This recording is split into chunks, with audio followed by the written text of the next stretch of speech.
क्या आपके मसूड़ों में अक्सर सूजन रहती है? मसूड़े हल्के फूले हुए रहते हैं या कई बार ज़्यादा सूजन आने से, ज़्यादा फूलने की वजह से अक्सर आप दर्द का अनुभव करते हैं? क्या इस वजह से कुछ ऐसा है कि आपको अपने खाने का पैटर्न चेंज करना पड़ रहा है?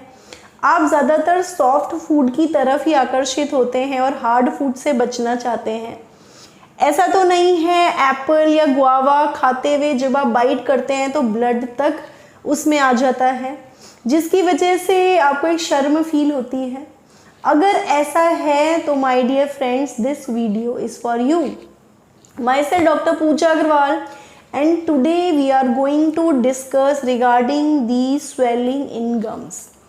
अक्सर डे टू डे प्रैक्टिस में लोग हमसे कहते हैं कि हमारे मसूड़े फूले रहते हैं, इनमें सूजन रहती है, ये कमज़ोर हो गए हैं, जिसकी वजह से हम नाना प्रकार के डेंटल इश्यूज से फेस कर रहे हैं। तो आइए आज बात करते हैं इसी के बारे में कि इसके क्या कारण हो सकते हैं और किस तरह से प्रॉब्लम्स होती हैं और क्या हम इसको किस तरह से सॉल्व कर सकते हैं। सबसे पहले अगर हम बात करें तो मसूड़ों के फूलने का क्या कारण है? जो बेसिक कारण है वो है मसूड़ों में गंदगी का होना।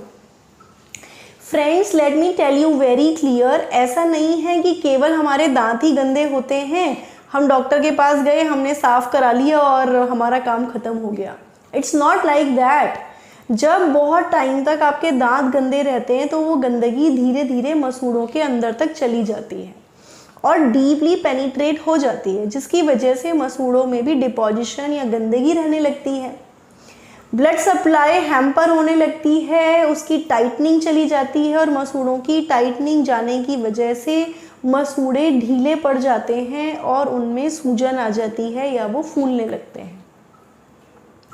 इसके अलावा जो दूसरा कारण है, जिसे आम भाषा में आप लोग पायरिया कह देते हैं, it's again almost the same thing कि मसूड़ों में इतना डिपॉजिशन हो गया है, इतनी गंदगी हो गई है कि उसकी वजह से वो इन्फेक्शन तक जनरेट करने लगता है और मसूड़ों में एक सूजन रहने लगती है और वो धीरे धीरे फूलने लगते हैं। इसके बाद जो मसूड़ों के फूलने का नेक्स्ट रीज़न है वो हो सकता है किसी एक या एक से ज़्यादा दांतों में कैविटी होना और उस कैविटी का इतना डीप चले जाना कि वो दांत की नस तक चले जाए, फर्दर पेरियपाइकल चले जाए और वो फूल के एक गोला जैसा या बॉल जैसा बना लेता है, जिससे मसूड़ा सूज जाता है और उसमें पस फॉर्मेशन होने लगता है। This is again not so common, we usually see it yes in clinic कि पेशेंट हमारे पास आते हैं और कहते हैं कि डॉक्टर साहब जो मसूड़े के पास एक बॉल सी बन गई है, ये बहुत परेशान कर रही है। और जब हम एक्सरे लेते हैं तो हमें पता चलता है कि उसके आसपास का या जो नेबरिंग टूथ है वो ख़राब हो गया है, उसमें इन्फेक्शन हो रहा है, उसमें कैविटी थी, कैविटी आपने फिल नहीं कराई, फिर वो रूट कैनाल का केस बन गया, फिर रूट कैनाल भी नहीं कराई, अब वो इन्फेक्शन नस के बियॉन्ड चला गया और वहाँ पे पूरा मसूड़ा उसने सुझा दिया। So this is a very common reason for swelling in gums. इसके बाद होता है अक्कल दाढ़ की वजह से। जो वो अक्कल दाढ़ होती है, कई बार वो आ रही होती है, उसे स्पेस नहीं मिल रहा होता है तो भी वो सूजन क्रिएट कर देती है। जैसा कि मैंने बताया कि किसी दांत में पर्टिकुलर इन्फेक्शन हो तो भी मसूड़े में सूजन आती है।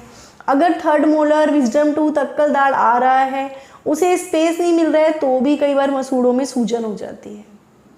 तो ये डिफरेंट रीजंस हैं।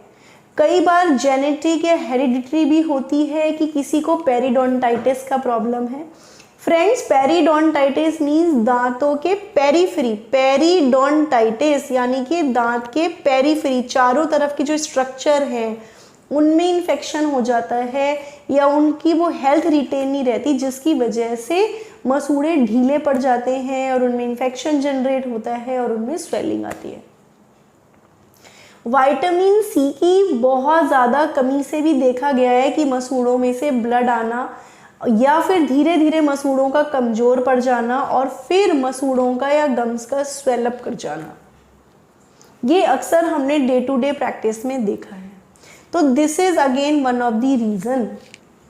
कुछ केसेस में अगर कुछ कार्डियक पेशेंट्स हैं, आप में से कुछ हार्ट पेशेंट्स हैं, ब्लड प्रेशर के पेशेंट हैं जिनका हाइपरटेंशन रहता है, मीन्स हाई बीपी रहता है, तो बहुत सारी ऐसी मेडिकेशन होती हैं बीपी को कंट्रोल करने वाली, जिनको अगर लॉन्ग टाइम तक चेंज ना किया जाए तो उनके भी कुछ ऐसे साइड इफ़ेक्ट्स होते हैं कि वो गम्स में स्वेलिंग क्रिएट कर देते हैं या गम्स में प्रोलिफरेट कर जाते हैं, ग्रो से कर जाते हैं, थोड़े मोटे मोटे गोल गोल से आपको अक्सर दिखेंगे।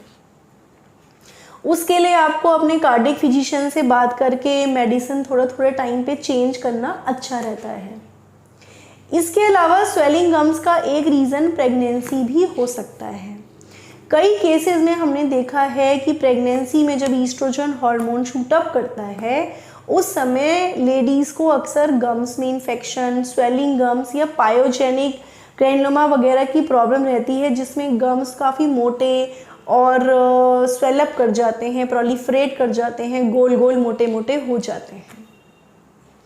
So these were very very common reason जिनकी वजह से अक्सर मसूड़ों में स्वेलिंग आती है।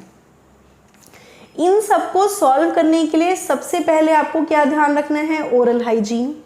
अगर दांत साफ रहेंगे तो वो गंदगी मसूड़ों में नहीं जाएगी, मसूड़ों में नहीं जाएगी तो मसूड़ों में सूजन नहीं होगी।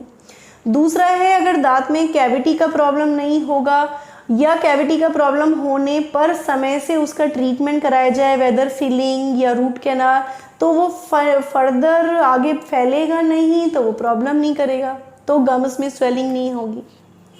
तीसरा है, अगर विटामिन सी की कमी है तो आप विटामिन सी का सेवन कर सकते हैं। अगर ये जेनेटिक है, हेरिडिटरी है, आपकी फैमिली में रन कर रहा है, तो आप पहले से ही थोड़ा जागरूक रहें, समय समय पर डेंटल चेकअप कराएं ट्रीटमेंट में, ताकि इस तरह की प्रॉब्लम ना हो। इसके अलावा अगर आप में से कुछ लेडीज़ हैं जो प्रेगनेंसी की स्टेज से गुजर रही हैं, तो वो अपनी गायनेकोलॉजिस्ट से कंसल्ट कर सकती हैं या टाइम टू टाइम अपने डेंटिस्ट से कंसल्ट करके पहले ही गम्स का थोड़ा ज़्यादा ध्यान रख सकते हैं। अगर कुछ कार्डियक पेशेंट्स हैं आप में से जो मेडिसिन ले रहे हैं हाइपरटेंशन की और उसकी वजह से आपके डेंटिस्ट ने कहा कि ये प्रॉब्लम हो रही है, तो अपने कार्डियक फिजिशियन से बात करके उस मेडिसिन को थोड़ा चेंज कर सकते हैं, उस सॉल्ट को।